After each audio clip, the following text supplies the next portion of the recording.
উপদেষ্টা হিসেবে যাকেই নিয়োগ দেখ, পিছনে শেখ মুজিবের ছবি দেখেই আমার পায়ের রক্ত মাথায় উঠে গেছে।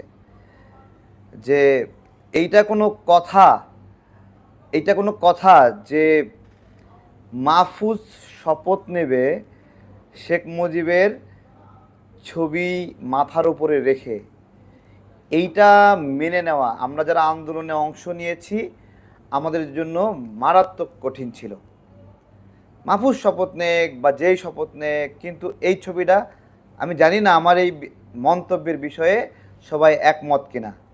এবং ধন্যবাদ জানাই যে মাহফুজ সাহস করে দরবার হল থেকে শেখ মুজিবের ছবি নামিয়ে ফেলেছে।